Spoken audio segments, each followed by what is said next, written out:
ഒരു premium smart phone വാങ്ങിയാൽ നാളുകൾ അത് കംപ്ലൈന്റ് ഉണ്ടാകാതെ ഉപയോഗിക്കാൻ കഴിയുമെന്ന് നിങ്ങൾ കരുതുന്നുണ്ടോ?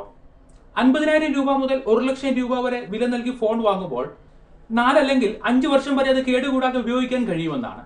പക്ഷേ വില കൂടിയ സ്മാർട്ട് ഫോണുകൾ പോലും 1 അല്ലെങ്കിൽ 2 വർഷത്തിനുള്ളിൽ തന്നെ സ്ലോ ഡൗൺ ആകാനും ചൂടാകാനും തുടങ്ങും. റിപ്പയർ ചെയ്യേണ്ട കംപ്ലൈന്റുകളും വരാറുണ്ട്. ഇങ്ങനെയുള്ള പ്രശ്നങ്ങൾ ഉണ്ടാകുന്നത് നിരന്തരം അത് ഉപയോഗിക്കുമ്പോൾ ഉണ്ടാകുന്ന പിഴവാണ് എന്നും ആരും മനസ്സിലാക്കുന്നുമില്ല. നിങ്ങളുടെ ഐഫോൺ അല്ലെങ്കിൽ സാംസങ് പോലും വേഗം കംപ്ലൈന്റ് ആക്കി കളയുന്ന നിങ്ങൾ അശ്രദ്ധമായി കൊണ്ടു നടക്കുന്ന ശീലങ്ങൾ ഏതൊക്കെയെന്ന് ഇപ്പോൾ പരിശോധിക്കാം. ഒന്നാമത്തേത് ചാർജിംഗ് ഹാബിറ്റ്. ഫോൺ ഉപയോഗിക്കുമ്പോഴുള്ള അവിഭാജ്യ ഘടകമാണ് ചാർജിങ്. ഒരു ദിവസം 1 അല്ലെങ്കിൽ 2 തവണയെങ്കിലും നിങ്ങൾ ഫോൺ ചാർജ് ചെയ്യാറുണ്ട്. പക്ഷേ ചാർജിങ്ങിലെ അശ്രദ്ധ മൂലം ബാറ്ററി ലൈഫ് കുറയും. രാത്രിയിൽ ഫോൺ ചാർജ് ചെയ്യാനായി ഇട്ടതിന് ശേഷം കിടന്നുറങ്ങുന്നവരുണ്ട്.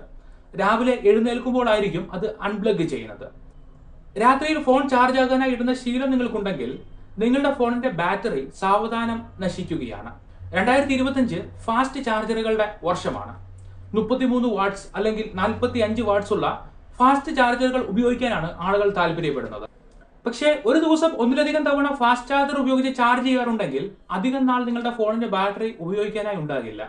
കാരണം ഓരോ തവണയും ഫാസ്റ്റ് ചാർജ് ചെയ്യുമ്പോൾ ബാറ്ററി ഹീറ്റ് ആകുന്നത് നിങ്ങൾ ശ്രദ്ധിച്ചിട്ടുണ്ടാകും.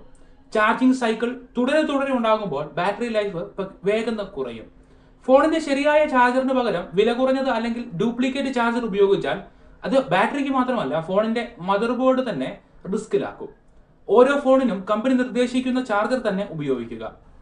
ബാറ്ററി ചാർജ് 100% ആകുന്നതിന് മുൻപ് അൺപ്ലഗ് ചെയ്താലും കുഴപ്പമില്ല. പക്ഷേ 100%ന് ശേഷം പ്ലഗ് ഇൻ ചെയ്ത് കിടക്കരുത്. 20% താഴേക്ക് ചാർജ് തീർന്നു പോകുന്നതിന് മുൻപ് ചാർജ് ചെയ്തിട്ട് ഉപയോഗിക്കുക. രണ്ടാമത്തേത് ഓവർ ഹീറ്റിംഗ് ആണ്. ഫോൺ ചൂടാകുന്നത് അവഗണിച്ച് വീണ്ടും ഉപയോഗിച്ചാൽ ഒരാഴ്ചയ്ക്ക് ഉള്ളിൽ തന്നെ നിങ്ങളുടെ ഫോൺ കംപ്ലൈന്റ് ആകും. ഒരു ഇടവേള പോലും നൽകാതെ ഹൈ എൻഡ് ഗെയിം ഫോണിൽ കളിക്കുന്നവരുണ്ട്. സൂര്യ വെളിച്ചം നേരിട്ട് ഏൽക്കുന്നിടത്ത് വെച്ച് അല്ലെങ്കിൽ ബൈക്കിന്റെ ഹാൻഡിലിൽ വെച്ച് ഫോൺ ഉപയോഗിക്കുന്നവരുണ്ട്. കാറിന്റെ ഡാഷ്ബോർഡിലും ഫോൺ വയ്ക്കുന്നവരുണ്ട്. ഇതിൽ ഏത് കാരണം കൊണ്ടും ഫോൺ ആകമാനം ചൂടാവുകയും ഫോൺ നിർമ്മിക്കാൻ ഉപയോഗിച്ചിരിക്കുന്ന കമ്പോണന്റുകളുടെ ലൈഫ് കുറയുകയും ചെയ്യും. ഫോൺ ചൂടാകുന്നതിന് അനുസരിച്ച് ക്യാമറയുടെ ക്വാളിറ്റിയും നഷ്ടപ്പെടും.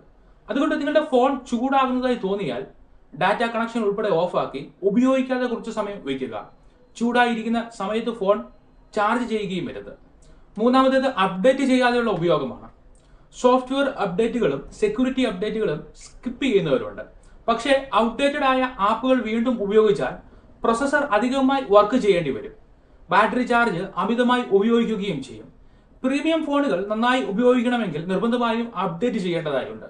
അതുകൊണ്ട് മാസത്തിൽ ഒന്നെങ്കിലും മാനുവലി അപ്ഡേറ്റ് ചെയ്യുകയോ ഫോണിൽ ഓട്ടോ അപ്ഡേറ്റ് എനേബിൾ ആക്കി ഇടുകയോ ചെയ്യാം. നാലാമത്തേത് ഹെവി തീംസും ആനിമേഷനുമാണ്. വില കൂടിയ ഫോണുകൾ ഉയർന്ന റാം കപ്പാസിറ്റി ഉള്ളതാണ്. എന്നാൽ അനിയന്ത്രിതമായി ഉപയോഗിക്കാൻ കഴിയുമെന്ന് അതിന് അർത്ഥമില്ല. ആനിമേറ്റഡ് വാൾപേപ്പറും ഒന്നിലധികം വിഡ്ജറ്റുകളും ഉപയോഗിക്കുകയും ലൈവ് വെതർ ഫോർകാസ്റ്റ് ഓൺ ആക്കിയിടുകയും ചെയ്താൽ ഫോണിന്റെ ബാറ്ററിയെയും പെർഫോമൻസിനെയും ദോഷകരമായി ബാധിക്കും. നിങ്ങളുടെ ഫോൺ സ്മൂത്തായി ഉപയോഗിക്കണമെങ്കിൽ നിങ്ങളുടെ ഫോണിന്റെ ഇന്റർഫേസും റാമും എപ്പോഴും ക്ലീൻ ആയി ഇടുക.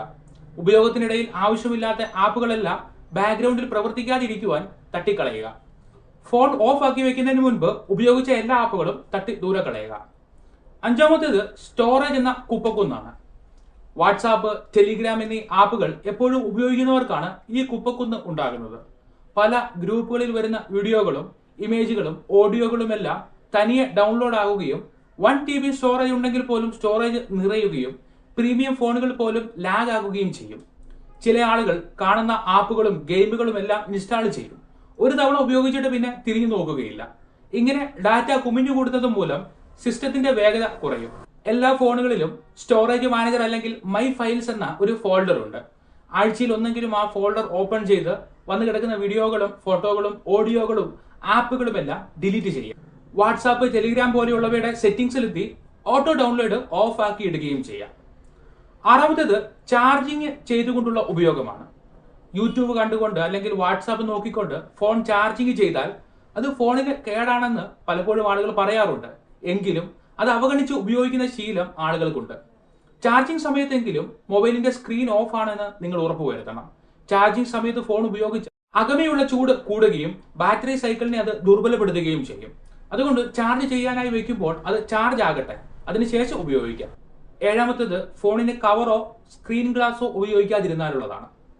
ഒരു പ്രീമിയം ഫോൺ താഴെ വീണുണ്ടാകുന്ന റിപ്പയറിന് പുതിയ ഒരു മിഡ് റേഞ്ച് ഫോൺ വാങ്ങാനുള്ള ചെലവ് വരും. സ്ക്രീൻ പൊട്ടുകയോ ക്യാമറ കേടാകുകയോ ചെയ്താൽ അവ മാറ്റി വയ്ക്കുന്നതിന് വലിയ തുക ചിലവാകും. അതുകൊണ്ട് നല്ല ഒരു കേസിനുള്ളിൽ ഫോൺ വെച്ച് ഉപയോഗിക്കുക. ഒരു സ്ക്രീൻ ഗ്ലാസ് സ്ക്രീനിന്റെ സംരക്ഷണത്തിനായി ഉപയോഗിക്കുക. നിങ്ങൾ വലിയ തുക ചെലവാക്കി വാങ്ങിയ ഫോണിന് വീണ്ടും വലിയ റിപ്പയറുകൾ വരുത്താതെ നോക്കുക. എട്ടാമത്തേത് ആപ്പുകൾക്കെല്ലാം പെർമിഷൻ നൽകിയാലുള്ള പ്രശ്നമാണ്. ആപ്ലിക്കേഷനുകൾ ഡൗൺലോഡ് ചെയ്ത് ഉപയോഗിക്കാനായി തുടങ്ങുമ്പോൾ പല പെർമിഷനുകൾ ചോദിക്കും. മിക്കവാറും അത് വായിച്ചു നോക്കാതെ എലോ ടാപ്പ് ചെയ്ത് വിടുകയാണ് പതിവ്. പല ആപ്പുകളും ബാക്ക്ഗ്രൗണ്ട് യൂസേജിനുള്ള പെർമിഷനും ചോദിക്കാറുണ്ട്. പ്രീമിയം ഫോണുകളിൽ ഒരേ സമയം ഒന്നിലധികം ആപ്പുകൾ പ്രവർത്തിപ്പിക്കാൻ ആകും. പക്ഷേ 24/7 എത്ര ആപ്പുകളാണ് നിങ്ങളുടെ ഫോണിൽ പ്രവർത്തിച്ചുകൊണ്ടിരിക്കുന്നത് നിങ്ങൾക്ക് അറിയാമോ? നിങ്ങളുടെ ഫോണിൽ ലൊക്കേഷൻ, ബ്ലൂടൂത്ത്, മൈക്ക്, ക്യാമറ എന്നിവ ഓൺ ആയാണോ കിടക്കുന്നത് നിങ്ങൾ നോക്കാറുണ്ടോ? നിങ്ങൾക്ക് ആവശ്യമില്ലാത്തതെല്ലാം ഓഫ് ആക്കിയിടുന്നതാണ് നല്ലത്. അങ്ങനെ ഫോണിന്റെ പെർഫോമൻസ് വർദ്ധിപ്പിക്കാം. ഒൻപതാമത്തേത് ബാക്കപ്പ് അല്ലെങ്കിൽ ക്ലൗഡ് ഉപയോഗിക്കാതിരുന്നാലുള്ളതാണ്. അപ്രതീക്ഷിത സമയത്താണ് ഫോൺ ഡാമേജ് അല്ലെങ്കിൽ കേടാകുന്നത്. അങ്ങനെ വന്നാൽ വർഷങ്ങൾ നിങ്ങൾ ഫോണിൽ സൂക്ഷിച്ചു വെച്ച ഓർമ്മകൾ നഷ്ടപ്പെടും. ആളുകൾ വില കൂടിയ ഫോൺ വാങ്ങാൻ ഒരുപാട് പണം ചെലവഴിക്കാറുണ്ട്. പക്ഷേ വളരെ ലളിതമായ ബാക്കപ്പ് ശീലങ്ങൾ ഉണ്ടാകില്ല.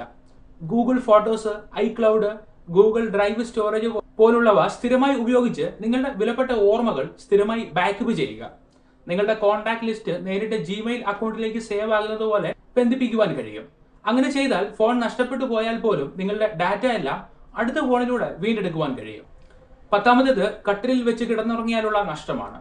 ചില ആളുകൾ കിടക്കുന്ന സമയം വരെ ഫോൺ ഉപയോഗിച്ച ശേഷം കിടക്കയിൽ തന്നെയാണ് ഫോൺ വയ്ക്കുന്നത്. നിങ്ങൾ ഉറങ്ങുന്ന സമയത്ത് ഫോണിന്റെ മുകളിലേക്ക് എപ്പോഴെങ്കിലും കയറി കിടന്നാൽ ഫോണിന്റെ സ്ക്രീൻ ഉൾപ്പെടെയുള്ള ഇന്റേണൽ കമ്പോണന്റ് കേടാകും. അതുപോലെ തന്നെ പോക്കറ്റിൽ അല്ലെങ്കിൽ പേഴ്സിൽ ടൈറ്റായി ഫോൺ ഇരുന്നാലും ഈ കംപ്ലൈന്റ് ഉണ്ടാകും. 11 കാലയളവിന് ശേഷമുള്ള ഉപയോഗമാണ്. എത്ര വില കൂടിയ ഫോൺ ആണെങ്കിൽ പോലും അത് പുറത്തിറങ്ങിയ അന്നു മുതൽ 5 വർഷമാകുമ്പോൾ ഫോൺ ഔട്ട്ഡേറ്റഡ് ആകും. 5 വർഷത്തിന് ശേഷവും അതേ ഫോൺ ഉപയോഗിക്കുന്നവർക്കറിയാം പുതിയ പല ആപ്ലിക്കേഷനുകളും ഫോണിൽ സപ്പോർട്ട് ആകില്ല. അതുപോലെ യൂട്യൂബ്, വാട്സാപ്പ് പോലുള്ള സ്ഥിരമായി ഉപയോഗിക്കുന്ന ആപ്പുകളുടെ പുതിയ അപ്ഡേറ്റുകളും ഫോണിൽ ഇൻസ്റ്റാൾ ആകില്ല. അതുകൊണ്ട് നിങ്ങളുടെ ഫോൺ എത്ര വലിയ കൊലകൊമ്പനാണെങ്കിലും കുറച്ച് വർഷങ്ങൾക്ക് ശേഷം പുതിയ സാങ്കേതിക വിദ്യകൾ ഉൾക്കൊള്ളാൻ അതിന് കഴിയാതെ വരും. നമ്മുടെ ജീവിതത്തിലെ അവിഭാജ്യ ഘടകമായ ഫോൺ ഉപയോഗിക്കുമ്പോൾ അതിന്റെ പെർഫോമൻസിലും ലൈഫിലും കംപ്ലൈന്റ് ഉണ്ടാകുന്ന 11 കാരണങ്ങളാണ് ഇപ്പോൾ ചർച്ച ചെയ്തത്. വില കൂടിയ ഫോൺ വാങ്ങുന്നത് ഒരു തെറ്റല്ല. പക്ഷേ അത് വേണ്ട പോലെ നന്നായി ഉപയോഗിക്കുന്നില്ലെങ്കിൽ അത് വെറും പണനഷ്ടമാണ്. ദിവസവുമുള്ള ചെറിയ ശീലങ്ങൾ ക്രമീകരിച്ചാൽ നിങ്ങളുടെ ബഡ്ജറ്റ് ഫോണിന്റെ ലൈഫ് പോലും നീണ്ടു നിൽക്കിട്ടും. ഫോൺ നന്നായി ഉപയോഗിക്കാൻ ആഗ്രഹിക്കുന്ന ഒരാളായതുകൊണ്ടാണ് നിങ്ങൾ ഈ വീഡിയോ മുഴുവനും കണ്ടത്. സ്മാർട്ട് ഫോൺ ശരിയായി ഉപയോഗിക്കേണ്ടതിനെ കുറിച്ച് ഇതിലധികം അറിവ് നിങ്ങൾക്കുണ്ടാകും. അത് പങ്കുവയ്ക്കാൻ ആഗ്രഹിക്കുന്നുവെങ്കിൽ കമന്റ് ചെയ്ത് എന്നിലേക്കും മറ്റുള്ളവരിലേക്കും എത്തിക്കുക. അതുപോലെ നിങ്ങളുടെ ചുറ്റും അലക്ഷ്യമായി ഫോൺ ഉപയോഗിക്കുന്ന ആളുകൾ തീർച്ചയായും ഉണ്ട്. അവർക്ക് ഈ വീഡിയോയുടെ ലിങ്ക് പേഴ്സണൽ മെസ്സേജിലൂടെ പങ്കുവച്ചാൽ ചിലപ്പോൾ അവർ ആ ശീലം മാറ്റിയേക്കും. അപ്പോൾ ഓർമ്മിക്കുക, നിങ്ങളുടെ ചെറിയ ശീലങ്ങൾക്ക് വലിയ മാറ്റങ്ങൾ കൊണ്ടുവരുവാൻ കഴിയും.